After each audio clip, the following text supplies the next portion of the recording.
The following program, The Russ Belville Show, is intended for responsible adults only. We advocate to the repeal of marijuana prohibition for adults. We discuss the science, culture, and controversy about America's marijuana laws.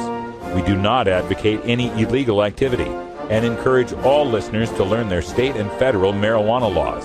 Opinions and claims made by guests and advertisers on The Russ Belville Show are their own, and The Russ Belville Show cannot be held legally responsible for their validity or reliability. Viewer discretion is advised.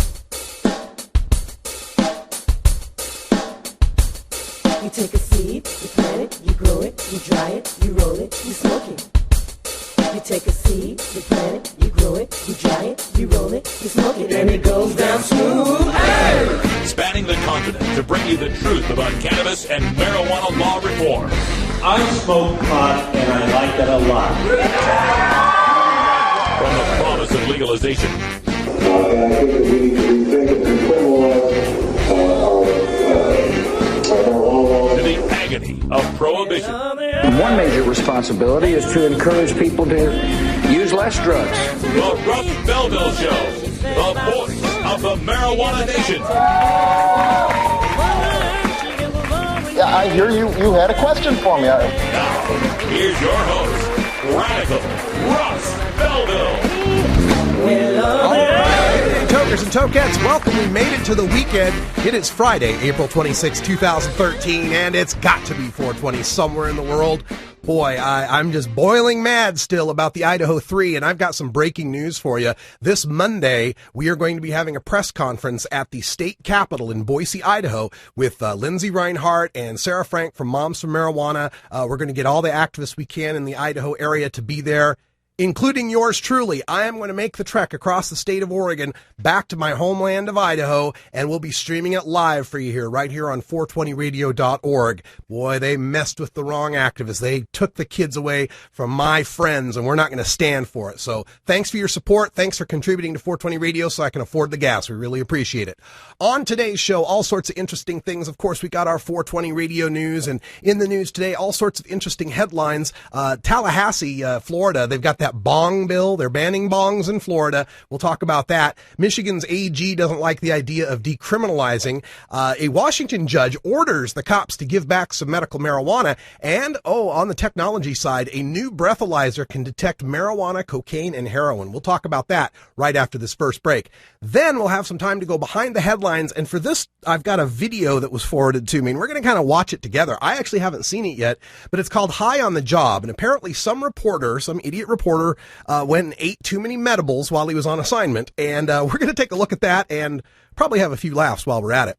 Also on today's show, it's Rockin' Friday. Herb Thrasher will be calling in. He's got music from the Cody Foster Army to bring to us tonight. So we'll talk about that and get prepared for the Herb Thrasher Flower Hour tonight at 8 p.m. Pacific. 2 hours of rock, metal, and alternative country. Plus, we'll be talking a little bit about the NFL draft. So we'll get to that and a bit of a tribute to George Jones, who passed away today. The country legend died at age 81.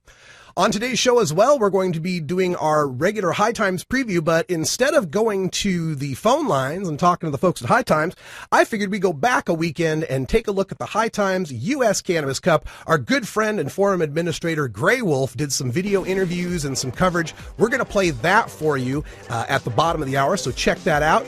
Tim Martin makes an appearance as well. And at the end of the show, the Obama administration has released their Office of National Drug Control Policy budget strategy, the drug strategy for 2013. It's more of the same. We're going to poke it with a stick and see what shakes out. All that and more coming up on the Russ Belville Show. Thanks for joining us. Be right back after this. We'll be right back after these messages from our 420 friendly sponsors.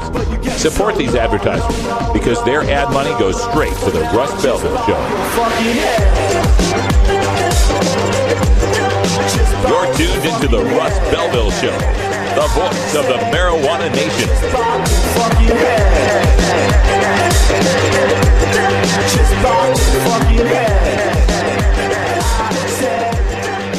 The law offices of Omar Figueroa would like to remind you to stand up for your rights. Please do not give up your precious liberties. There's nothing wrong with standing up for our constitutional rights, and in fact, it's the only way to honor the Constitution that recognizes our natural rights. Treat law enforcement with respect and respect the Constitution by standing up for your rights. If you are detained or arrested, stand up for your rights by repeating, I respectfully invoke all my legal and constitutional rights. I do not consent to any search and seizure. I want to remain silent, and I want to speak to my attorney, Omar Figueroa.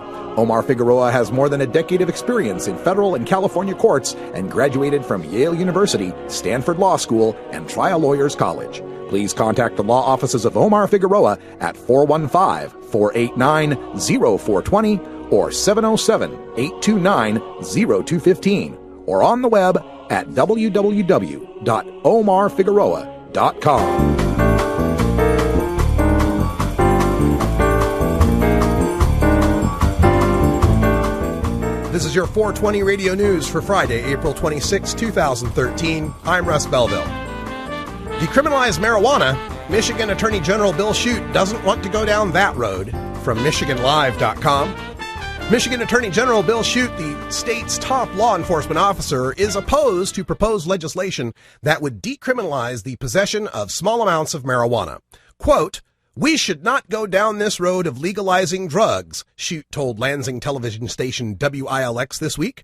"It exposes young kids, children, to even more potent drugs use, and I think that's not good for the future." End quote. House Bill 4623, introduced Wednesday by Democratic State Representative Jeff Irwin of Ann Arbor, would not legalize marijuana use in Michigan, but it would reduce the penalties for those caught with 1 ounce or less of the drug. Instead of a misdemeanor punishable by up to 1 year in jail, small-time possession would result in a civil infraction punishable by a fine of up to $25 for a first offense, $50 for a second offense, and $100 for subsequent offenses.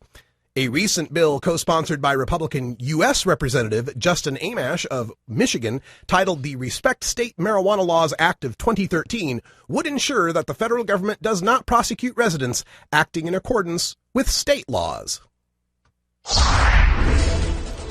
New breathalyzer can detect marijuana, cocaine, and heroin, from U.S. News and World Report. Police might soon be able to detect more than just alcohol on their breathing test devices. A new Swedish-designed device can detect 12 different controlled substances, including methamphetamine, cocaine, heroin, morphine, and marijuana. Though most states have laws against driving under the influence of drugs, police have had no easy way of testing it on the road, so a blood or urine sample has been necessary to charge offenders. In a study published in the Journal of Breath Research Thursday, Olof Beck of Sweden's Karolinska Institute detected drugs on the breath of 47 patients at a drug addiction emergency clinic. The breathalyzer test was able to correctly detect drug use in 87% of cases. The test was equally as accurate as blood and urine tests, according to the study. Beck said future studies could be used to correlate breath concentrations of drugs with concentrations in urine and blood. He suggested that a breath test could be given at the scene and then confirmed with a blood test later. Bill outlawing marijuana pipes headed to Florida governor, from MiamiHerald.com. Florida lawmakers have wrapped up work on legislation aimed at outlawing the sale of marijuana pipes known as bongs. The Senate passed the bill, HB 49, on a 31-2 vote Friday. The measure now goes to Governor Rick Scott for his consideration. State law currently allows certain retailers to sell the pipes. Any sale of marijuana pipes would be a first-degree misdemeanor if the bill becomes law. Second and subsequent violations would jump to a third-degree felony. Supporters say the bill sends a message against illegal drug use by making the pipes inaccessible at stores that are often close to schools. Senator Jeff Clements, Democrat of Lake Worth, voted against the bill. He argued that marijuana isn't a dangerous drug and should be allowed under the strict regulation. House Bill 49 does not ban duct tape, apples, honey bears, 2-liter bottles, Bic pens, or any of a number of things people can make bongs with. Washington judge tells police to return marijuana seized in traffic stop or else, from FoxNews.com. Police in Washington may soon find themselves in real trouble if they ignore a judge's order to return marijuana they seized from a man during a traffic stop. Municipal Court Judge Jack Emery told Tacoma police on Thursday to return the drug to Joseph L. Robertson within 7 days, or they could be found in contempt. The judge first ordered police to return the drug on February 28th, but they have refused. It was seized in May when an officer pulled over the Tacoma man for speeding. He was cited for driving without a license and misdemeanor marijuana possession. Prosecutors dismissed the drug charge in December after state voters decided to legalize small amounts of marijuana. Robertson then asked for his pot back and provided proof of medical marijuana authorization. And this Monday, we will be streaming live a press conference from the state capitol in Boise, Idaho. It will begin at 1 o'clock Pacific time, 2 o'clock Mountain time. We'll be covering the plight of the Idaho Three, Lindsay and Josh Reinhardt and Sarah Caldwell, their fight to get their kids back, and the fight for medical marijuana in one of America's reddest states. This has been your 420 Radio News for Friday, April 26, 2013. I'm Russ Belville. When we come back, we go behind the headlines and take a look at a new video of a reporter who got too high on the job. This is 420radio.org. You're listening to The Russ Belville Show. We'll be right back.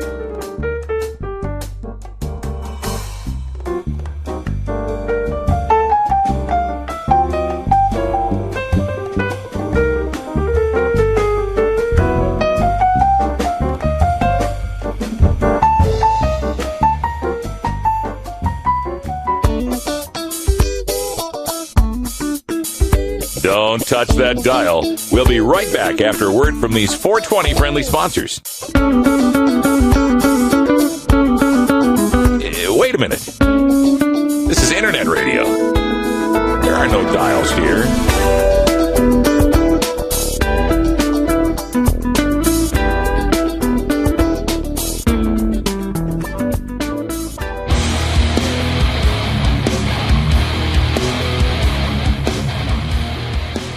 Herb Thrasher from the Herb Thrasher Flower Hour. Now get ready for Herb Age Designs for the proud cannabis consumer. Herb Age Designs, lifestyle gear for the 420 friendly. Herb Age Designs, home of the famous lighter leash. Herb Age Designs, get your Herb Age t-shirts and hoodies and show your pride. Herb Age Designs, we've got frisbee golf discs and durable hemp gear. Herb Age Designs. We've got shot glasses, drinking glasses, coffee mugs, and beer cozies. Check us out on Facebook and online at herbagedesigns.com. And follow Herb Age and Herb Thrasher on Twitter. We'll see you at this year's Hemp Fest. Crank it up.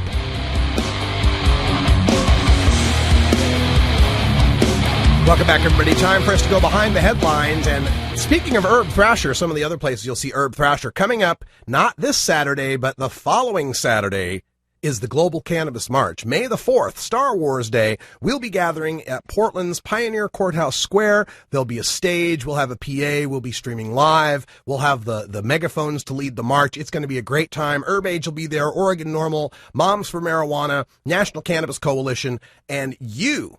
If you can't find your own city's march, you can tune into ours, but your first assignment is to find your own city's march and participate in it. It's only because I participated in my march 8 years ago that led me to where I am today, to being a part of this marijuana movement. Get on board. It's time to fight for your freedom. All right, for Behind the Headlines today, we've got this video that was sent to me. It came via Huffington Post, I believe, and apparently it's of a reporter who got a little too high on the job and overdosed a bit on medibles. I hope you'll enjoy it. This will be my first time watching it too, so let's take a look. I just didn't think twice about the food, even though she had told us that there were food samples prepared with really high-powered marijuana, high THC marijuana. Yes.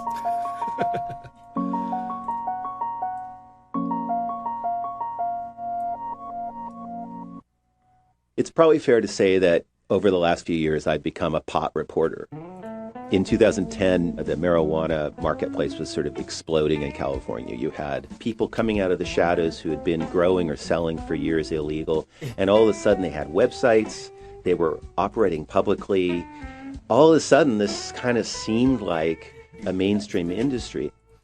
At the same time, we were talking to confidential informants, trying to dig in on the dark side of the trade, talking to Mexicans who might have links to drug gangs across the border. You saw this sort of secretive world emerging, and you could shine a little bit of light on it. In Los Angeles, we came across a woman who had been an illegal pot dealer, but who's now really trying to be a businesswoman. She let us follow her as she was doing her thing, running a medical marijuana delivery service. She's very well organized, carries a small suitcase with her samples in it. She delivered to a teacher who was on lunch break in the back of a Starbucks parking lot. She went to a production company where she delivered to a film editor there. The sort of climax to our visit was these Sunday brunches she would have at her house in West LA. Men and women came with their kids in strollers, a lot of young professional types. There was music, football game on TV, food and desserts, and then in a rear cottage, there were bongs and joints and all sorts of samples. In her house, she would have a doctor who was available for consultation in a sort of side home office. People would come in, fill out their medical marijuana forms, spend a few minutes with the doctor, and they would get their recommendations. The woman would offer to supply these people with their now medical marijuana. It was all one-stop shopping. It was a brunch with pot. And that's a good thing. She had said that some of the desserts were laced with medical marijuana and some weren't, and I didn't really pay close attention to that. I was busy capturing this remarkable scene, so I ate the brownies. So I ate the brownies. Yeah. I was in a little bit of a hurry, had to catch my flight back to San Francisco. So I grabbed my gear, hopped in a cab, went straight to the airport.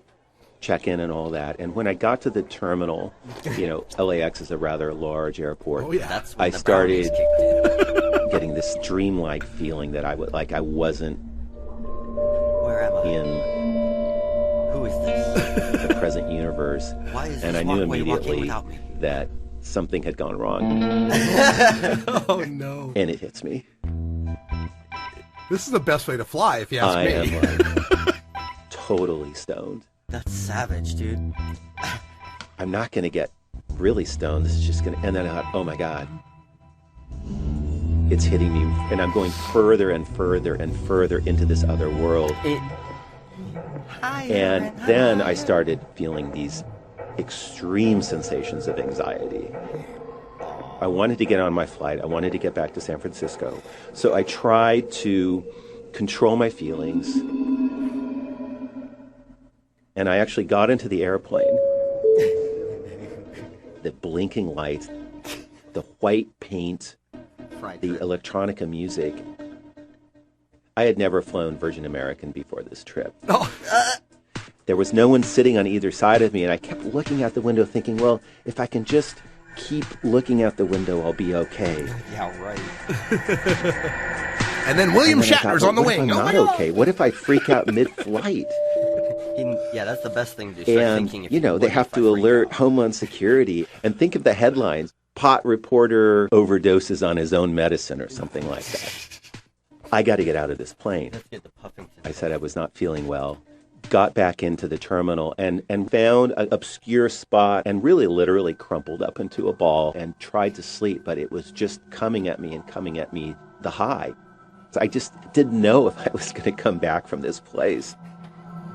I've never been that happy for my life. Finally, I called my wife, and she told me to just stay where I was until I felt better. I was probably there for about 4 hours before I could even think about booking another flight. It was only after that, some days later, that I was talking to some people I know who are in the medical marijuana business, and they said, look, for our patients who use pot all the time, we tell them to take half a brownie or a quarter of a brownie and wait 2 hours and see what happens. Exactly. Oh, he asked I had after he eaten ate 2 marijuana brownies. Oh. High potency pot brownies. Oh. So I think, in a funny way, that this experience got me to think a little bit harder about pot. to learn something. If I were a 16-year-old kid and ate 2 of these brownies, where would it lead me if I were driving a vehicle? Things like that. Medical marijuana supporters say it should be, closely regulated. Right now, it's not. Yeah.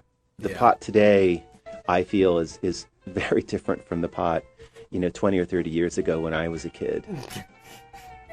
So this was 2 years ago. I've gone on to continue to cover the pot world, but I have to say, every time I smell a joint, I smell pot, which is lots of places in the Bay Area, I sort of still have that slight little pulse. I got to cut this off because here's a guy who hasn't smoked pot in 20 years, and he's complaining that now he tried it and took 2 brownies, that the pot is so much worse and so much terrible these days.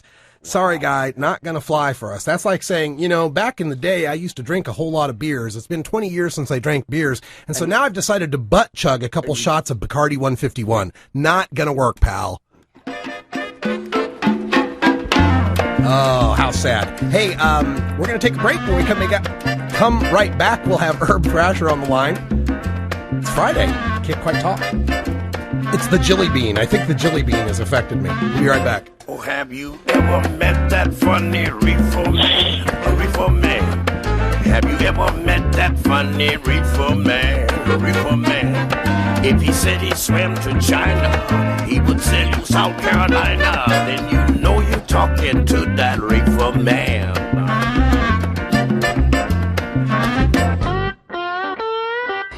It's quite simple. I'm a very nasty drunk. I get mean. I get loud. I'll tell your deepest, darkest secrets to a stranger, and I'll puke on your shoes. So, if that's the kind of behavior that this culture promotes, fuck it. Your one-room schoolhouse of choice. Your one-stop freedom shop. It's the Libra Lounge. Sundays at 3, right?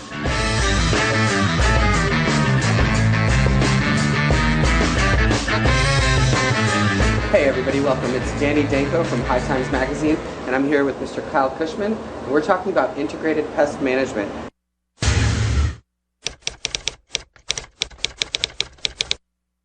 Now Kyle, I see you're using these yellow sticky traps. What's the purpose of those? It is just a good part of routine IPM, integrated pest management, along with neem oil, regular spraying of neem oil every second or third day. And it's just good to keep down, to prevent an infestation before it happens. Okay. So it's kind of like that canary in the coal mine thing, where it'll let you know ahead of time by seeing how many bugs there if you need to employ something stronger, if you're going to need to use biological controls or some chemical insecticides. Wow. Cool. And also, I'd like people to know the reason these sticky traps are yellow is that the bugs are attracted to that color. It's the color of a dying leaf, which makes a welcome home for them. So always remove any yellowing leaves so as not to create a home for pests. Yes. Yellow or mottled leaves. Go away. All right. Well, thank you very much, Kyle. And this has been a lesson in integrated pest management.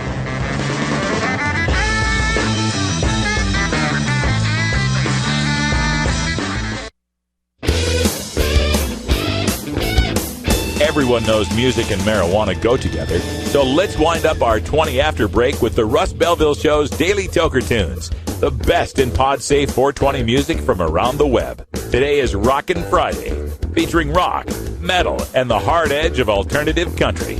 You can get downloads and more information about all our Daily Toker Tunes by visiting music.radicalruss.com. Now, sit back and enjoy your Daily Toker Tunes. All right, he's made of metal and marijuana. It's Herb Thrasher on the line. How you doing, Herb? Oh, man, I'm doing great. It's a great Friday, despite all the terrible news coming out of Idaho. Yeah, but we got good news from the draft. I see Alabama went 9, 10, 11. Yeah, that was great news, man. Definitely kind of top 3 there. Those were our top 3 guys, and they went very well. And as you said, 9, 10, and 11. Still have one sitting on the board that we're expecting to go in the next few selections. I was hoping he was going to be a first rounder, but just didn't happen. Excited for all the kids that made the first round, and we'll definitely have some updates and talk a lot more detail of that tonight in the second hour of Herb Thrasher Flower Hour. That's right. We start at 8 o'clock, Herb Thrasher Flower Hour. The sport starts at 9. That's all Pacific time. Now, I've got the picture up on the screen of the Cody Foster Army. Looks like a rockin' 3-piece band. What's with the little girl in the front? What's going on here? Dude, man, this dude is a bad dude right here, man. This is the Cody Foster Army, and I will find out about the little girl. I'm actually been in contact with these guys, and I'll find out the details, and we'll give the details of that tonight. But, yeah, that's a great picture, man. I love that picture and had to share it. He posted that not too long ago and had to share it, but Cody Foster Armory, three-piece guy. These guys are out of Tacoma. Have a lot of shows in Seattle, but they're based out of Tacoma. And the three of these guys, Cody, Dave, and David, man, between them, they have like 75 years of experience in the music industry. They've played in all kinds of bands and have kind of settled into this Cody Foster Army. And if you guys will remember Gypsy Hawk, who we've had on the show many times, play him all the time, they actually opened for Gypsy Hawk a couple weeks ago in Washington. And so they've been getting some really good gigs. They have a great little EP out now. It's got a bunch of great songs on it. You guys need to check out all their stuff. But one of the coolest things they have going is they have a comic book out also. And you guys can definitely check this out, man. You can get a digital copy or you can get full print copy.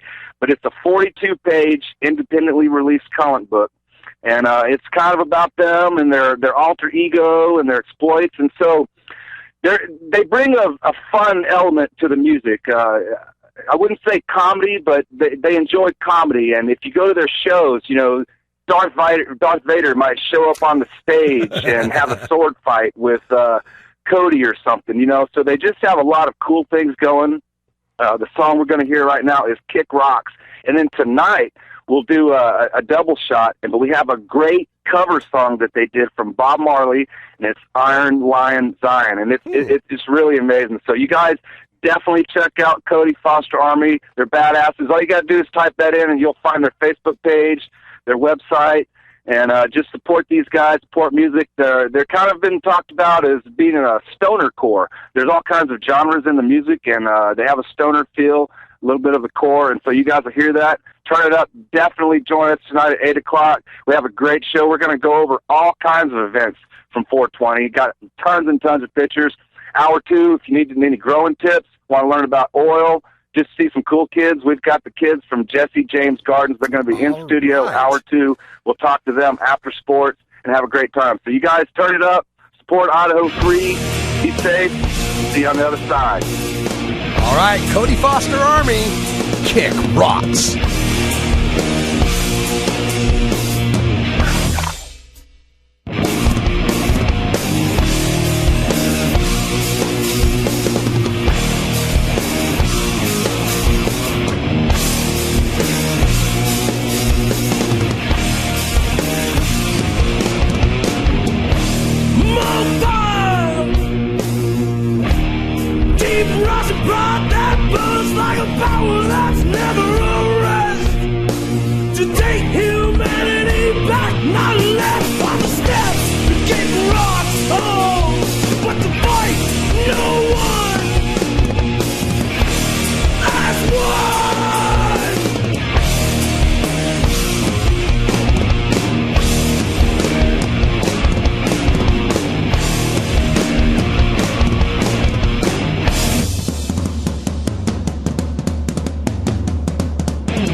Yeah, I watch MTV all the time. They have the Rock Against Drug commercials, that whole campaign.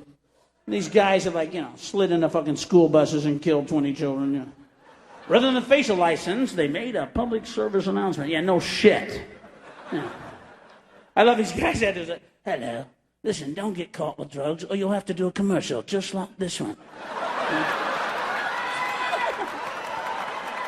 I think I found the message. The message is don't get caught. Rock Against Drugs. What a fucking name. Somebody was high when they came up with this title. Yeah. It's like Christians Against Christ.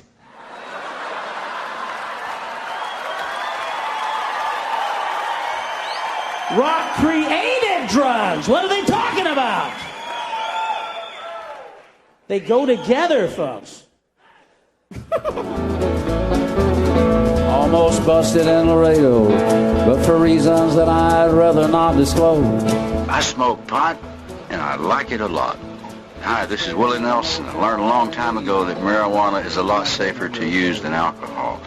There's absolutely nothing wrong with the responsible use of marijuana by adults. It's time we stopped arresting and started respecting responsible marijuana smokers in America.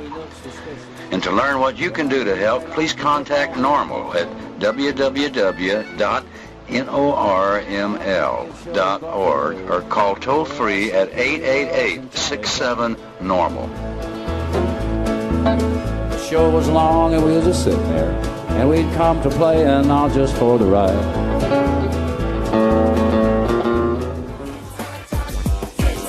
Just get the session started cause it's 420.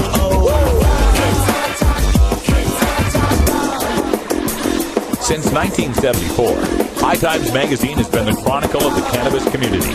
The Russ Belville Show visits with West Coast editor Dave Bienenstock for a look forward to the next issue and the next marijuana events in our High Times preview. Well, this isn't actually so much a High Times preview as a High Times review. We're looking back to April 21st and 22nd, the High Times first U.S. Cannabis Cup in Denver, Colorado. And I got to extend big thanks to all our volunteers that helped out at the booth. We had so much fun. And gosh, there were so many people. It's getting to the point now where there's so many people that we know that are part of the family now that even when I'm there at the event, I don't get enough time to spend with all of them that I'd like to. I think I saw Big Daddy Fink twice at the whole time, and he was doing something, I was doing something. We never got a chance to really hang out like I wanted to. But Rolla J, we hung out for a little bit, but not as much as I'd like. But, that's part of the fun of this is that we get to see so many people. It's such a family reunion. And so I couldn't do it without all of you. I know sometimes I'm so busy and I'm working so hard and it's kind of tough to break through to me, but you really, you are everything to me. The listeners, the volunteers, the supporters, the reformers. Thank you so much. And most of all, thanks in this particular segment goes out to Grey Wolf out there, our forum moderator, one of our moderators in the chat room. I gave him the video camera and said, have at it. Go find some stuff to shoot. So here's some of it, starting with me talking to a dude from Kansas. Enjoy. How you doing? Hey, I'm doing really good, man. 42 years old, and I'm at the first legal cannabis cup. So awesome. Where are you from? I'm from Kansas. I moved here. Wow. I moved here in July just to be part of the end of the movement because I knew it was going to go, and it did. Yeah, it did. Okay, amazing. I went with the nautical scene on my tattoo because they had to bring it across the ocean. Well, that's what we were talking about. We're really excited about your tattoo there, brand new. Let's take a look at that. Wow. That's beautiful, man. Thanks for stopping by. Hey, this was done by a local artist on Colfax at ADD named Says. The guy was amazing. I told him, I said, look, I got 2 days to get in the Cannabis Cup. I don't have tickets. Let's just start emailing High Times while we do the tattoo and see what happens. Right on. They gave me tickets. And like I told High Times, I don't care if I get in or not. It's just a matter of, I'm 42. I'm 42. For 20 years, I've had their script come into my mailbox. I can honor it with a damn tattoo. Right on it. Good work. This is Grey Wolf of 420radio.org. We're walking around the Cannabis Cup right now in Denver, Colorado. All right, appreciate it. How's it going?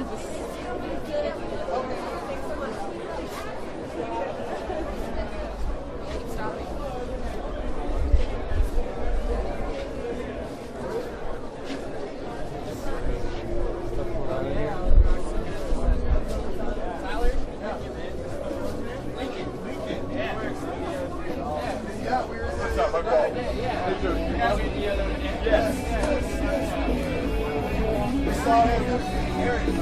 420radio.org. Hi, how you doing? CannabisClothing.com. Thank you very much.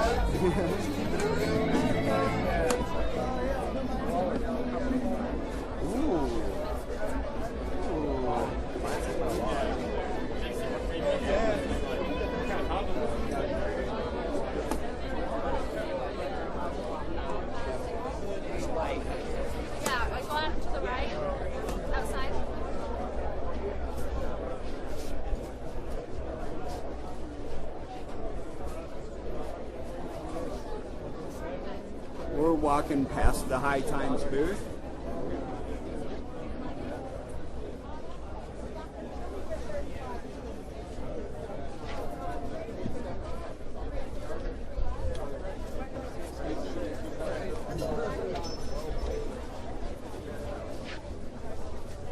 Let's mosey out to the medicating area.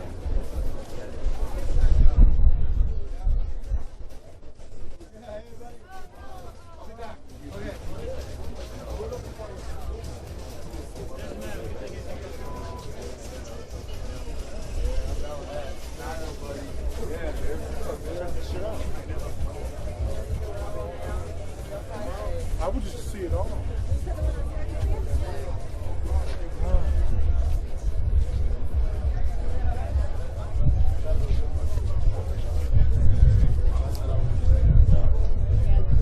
As you can see, everybody's having a great time.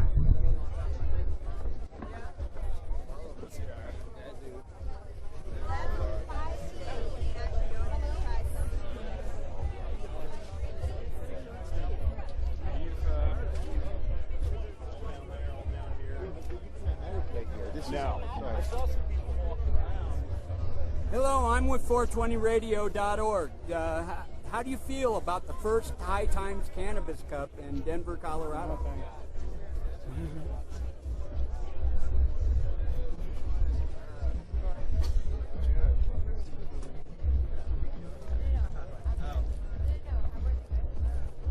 Guess he didn't want to be on camera.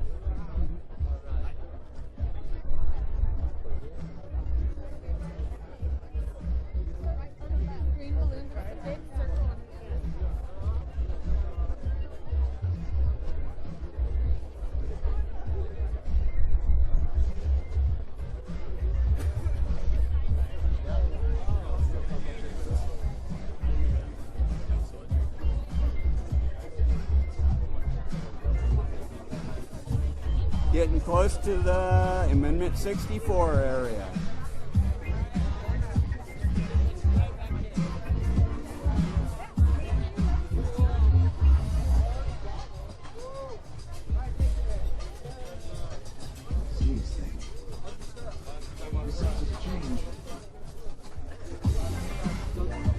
Signing off.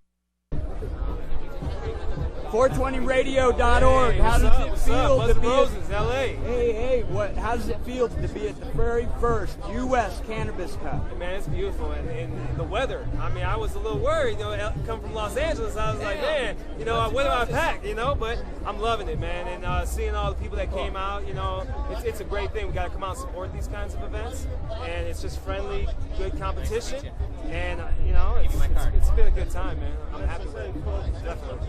So, we're obviously in the competition. We entered our Girl Scout cookies, kosher kush, strawberry cough, and a lemon OG water hash. And the main thing with Buds and Roses LA is we grow veganically with Kyle Cushman. So we definitely we're a medical cannabis collective.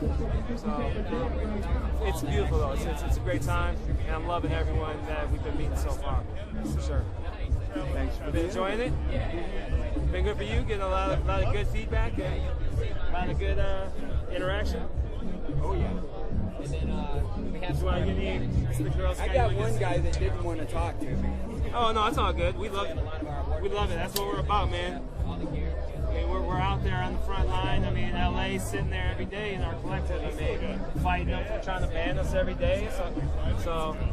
But when we get to do stuff like this, it's worth it. How did you feel about Prop 19? Prop 19? I'm just, I'm in support of just getting stuff passed and amending later and just getting this move, not fighting each other. I mean, but I'm a grower. I'm gonna stay in the grow room. I'm gonna leave the politics to the people that know that better than me. But I'm definitely for legalization and however we get that done.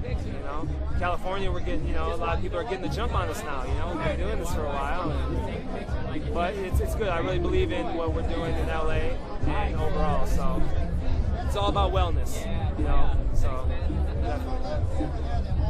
Thanks for the interview. Yeah, man. No worries. Have a good time. Yeah. Good to meet you. This is 420radio.org and Gray Wolf speaking. We got Tim from John Doe Radio. What do you think about having the first High Times U.S. Cannabis Cup in Denver, Colorado? It's pretty amazing. I can't believe how many people are here. I knew there was going to be a lot of people, but it's absolutely mind-numbing how many people are actually here today. But it's cool. It's fantastic to be able to do this in Colorado. Colorado leading the way. I think we're going to be leading the way for a long time to come. And I hope this becomes a bigger and bigger event every year. It's fun. Anytime I tit smoking, hell will see the wrist up. Living it up. Y'all living it up in Colorado today, right? Y'all know weed's legal out here. Like me there. Every day of the week. Wake up. Do what we want, smoke what we want, drink what we want, party all day. Doing what I want to do, give a fuck about you. You ain't gonna stop us, no matter what you say. Okay, we got a lot more free shit to give away. Boom! Hi, everybody. Radical Russ here at the Denver International Airport, where yesterday I was in danger of getting sunburn, and today, danger of being snowed out. The airline, Southwest, canceled not canceled, but delayed my 9 p.m. flight to 10 p.m. and then to 10:40 p.m. and then to 10:50 p.m. So I have decided that I'm going to be scheduled for tomorrow morning. Hopefully all this weather will be gone by then. Should be back in town in time to put the show together, but I don't know how much of the video from the cup I'll be able to get put together in that time. Do what we can, weather is what the weather is. All right, until next time, take care of each other, jokers.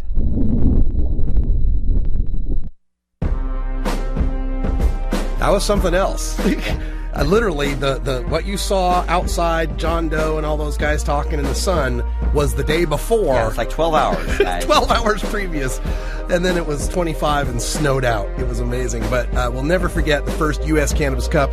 Big thanks to Grey Wolf for a lot of that footage. I got to find out who that old guy dancing was. I love him. Hey, when we come back, we'll have time for a Radical Rant. Going to talk a little bit about the ONDCP's drug strategy for 2013. This is the Russ Belville Show. Right back.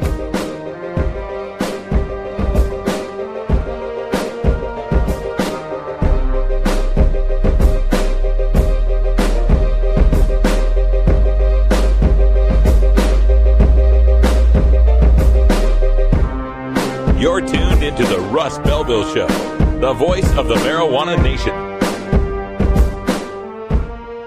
NORMAL stands for Responsible Adult Cannabis Use. If cannabis use is causing problems in your life, consider taking a break or seeking medical assistance. Consider ceasing cannabis use if you have a family history of mental illness.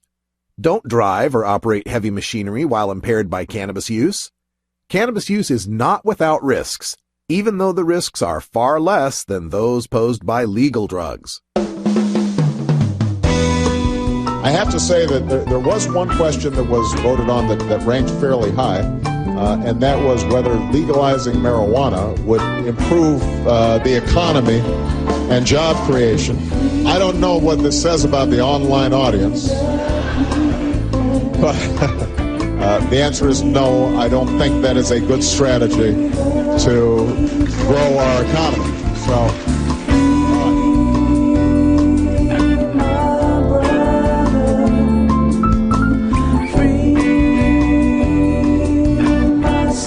There's nothing funny about nearly 1 million lives wrecked by a marijuana arrest every year, Mr. President. Politely tell President Obama what you think about legalization by calling the White House at 202-456-1111.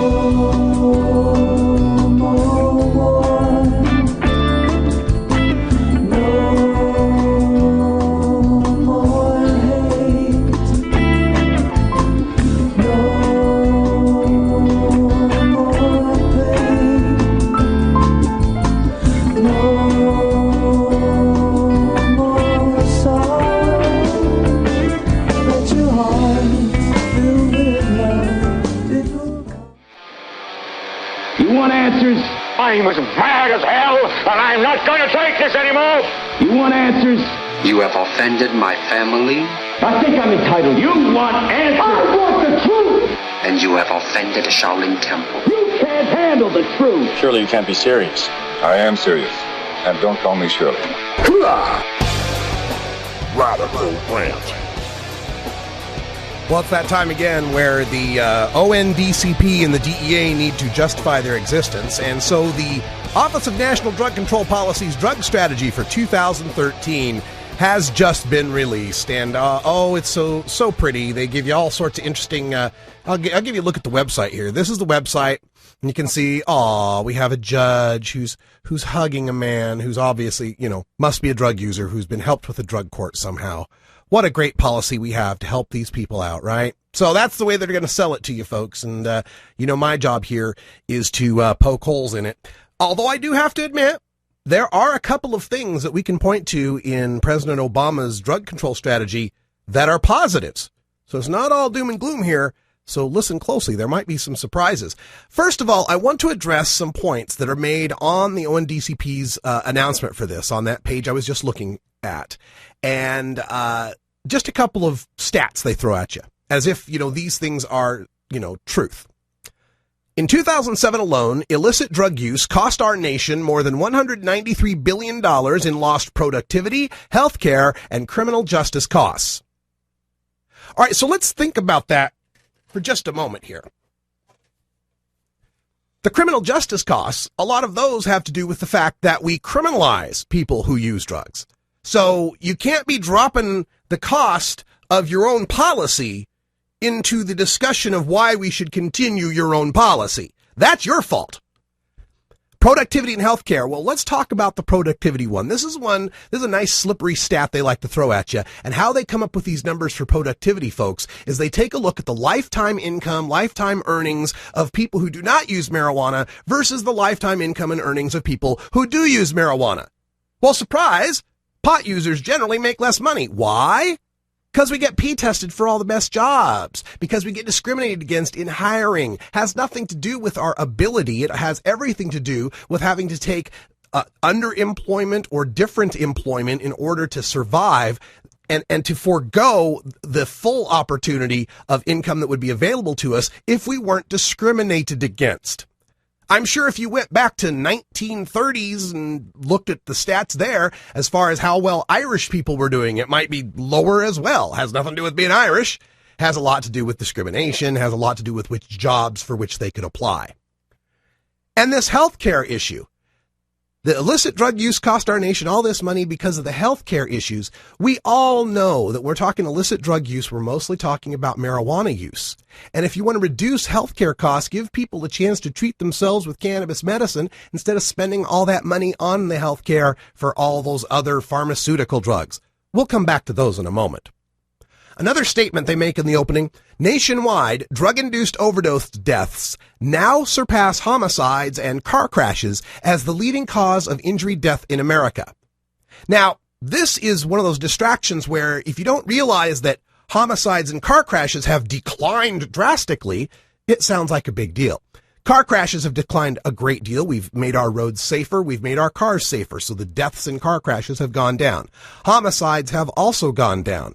But let me give you this little chart that will show you those drug-induced deaths. This is a chart of all the drug-induced overdose deaths in America from 1999 to 2010. And you can see that they've roughly doubled. And that doubling is almost completely fueled by unintentional self-harm from pharmaceuticals, otherwise known as people taking pharmaceutical medications advertised on their TV, ask your doctor about Damitol, and accidentally dying from them. This little tiny line you see at the top, that's your deaths from cannabis, mescaline, LSD, opium, mushrooms combined. It's a line compared to the huge green swath of pharmaceutical deaths and the nice blue streak of alcohol deaths and the strong purple tinge of cocaine deaths and the red from heroin and the orange from narcotics and the yellow from psychostimulants. And cannabis can't hardly even be seen on this chart. Now, part of the Obama strategy here is built primarily on the rhetoric of Kevin Sabet, who I have studied intensely for the past year. And they always want to point back to the science. They want to seem to be the ones that are promoting a scientific, well-researched, logical, neutral sort of tone here. And the statement that comes from Gil Kurlikowski that's so offensive, drug policy reform should be rooted in neuroscience, not political science. It should be a public health issue, not just a criminal justice issue. That's what a 21st century approach to drug policy looks like. No, you should be taking the word just out of there. It should be a public health issue, not a criminal justice issue. You put one too many words in that statement. And as far as drug policy reform being rooted in neuroscience, not political science, it is the political doctrine, it is the actual regulation that defines Gil Kurlikowski's job that prevents him from placing drug policy reform into neuroscience and basing it on neuroscience. The Office of National Drug Control Policy sets that the director, that would be you, Gil, must oppose any attempt to legalize for any purpose any drug that is in the Schedule 1, and we all know that means marijuana. You are required by the very definition of your job to root your drug policy reform in political science. As we continue, it gets into a section that they call Drug Policy 101. And I'll just read the paragraph to you because Kevin Sabet probably wrote it. While law enforcement will always play a vital role in protecting our communities from drug-related crime and violence, hold on, let's stop at that comma. This assumes that for the rest of American drug policy, law enforcement will always play a vital role. We have no intention on never treating you like citizens who use drugs, and some of you might have a medical condition. You will always be treated as criminals. And protecting our communities from drug-related crime and violence, what is it that creates the drug-related crime and violence? While you're thinking about that, try and remember how many shootouts you've seen lately between Corona and Dos Equis and get back to me. After the comma, they say, offensively enough, we simply cannot incarcerate our way out of the drug problem. I couldn't agree more, so knock it off. Stop incarcerating people. Put simply, an enforcement-centric war on drugs approach to drug policy is counterproductive, inefficient, and costly. Great, so stop it. At the other extreme, drug legalization also runs counter to a public health and safety approach to drug policy. Really? So where's that part in here that bans alcohol and tobacco? We wouldn't want to have a public health and safety approach to alcohol and tobacco that treats it different than drugs, would we? Oh, right. Alcohol and tobacco are strong cultural things that people have used for millennium, and for some reason that makes the most dangerous and addictive and toxic drugs okay. All right. It continues. The more Americans use drugs, the higher the health, safety, productivity, and criminal justice costs we all have to bear. Well, again, you can't lump the criminal justice costs in. That's your policy. Health, safety, and productivity. Our workplaces have never been safer. Our roadways have never been safer. Crime is at its lowest levels ever, and the American workers are producing more goods and wealth per hour of work than ever measured. Health, safety, productivity are the best they've ever been. Looking for a solution to a problem that doesn't exist. Now, they continue in this Drug Policy 101 to talk about how we're going to use rehab. We need treatment and rehab and prevention, right, to stop us from using drugs. They cannot accept that some adults will just like to use drugs. Some adults like to climb Mount Everest. Some adults like to jump out of planes with flying squirrel suits on and come within feet of the mountains that they are plunging past. Some people like to swim with sharks. Some people like to hunt elk, and some people like to drop acid. What harm from all of those groups could there be? And whatever it might be, let's find a way to mitigate it. We've seemed to have found a way to allow people to hurl their bodies out of planes when, they could fall on people, they could land in places, but we've found places for them to do it and ways for them to train and people they can register and rules they can follow, and we'll let people hurl their bodies out of planes for a rush. We can't accept that for marijuana, huh? All right, let me get to one point. I did want to make some points that are definitely need to be covered here. Supporting programs like screening, brief intervention, and referral to treatment, we can promote healthy lifestyles, prevent addictive disorders from taking hold, and reduce the number of people entering the criminal justice system. What this means is they want to start getting the doctors, your regular family doctors, to start evaluating whether you got a drug problem, and if you do, off to rehab you go. Today, about 22 million, and then they followed up with this, amazingly enough. Today, about 22 million Americans need treatment for a substance abuse disorder, yet only 2 million, about 1 in 10, actually receive the treatment they need. Well, gosh, maybe if you weren't screening, briefly intervening, and referring us pot smokers to treatment, there'd be some beds there for the meth addicts and the alcoholics. But let's close with a little bit of good news. There is something good in Obama's policies here. Through the Affordable Care Act, otherwise known as Obamacare by some people, insurance companies will be required to cover treatment for addiction just as they would cover any other chronic disease. And as a son of an alcoholic who had to find a way to pay for inpatient detox and 30-day recovery in a hospital situation, and back in the late 70s when the insurance companies wouldn't do that kind of stuff, I will give you credit for that. Let's have people who actually have a problem and actually need treatment. Let's find a way to fund that. I'm with you there. So maybe there's some room for us to learn from each other. Hour 2, we're going to tell you how everything you tried in 2013, you tried in 2010, and it didn't work then either. For Brian the Red, I'm Radical Russ. Thanks for joining us, and until next time, take care of each other, tokers. This is the Russ Belville Show.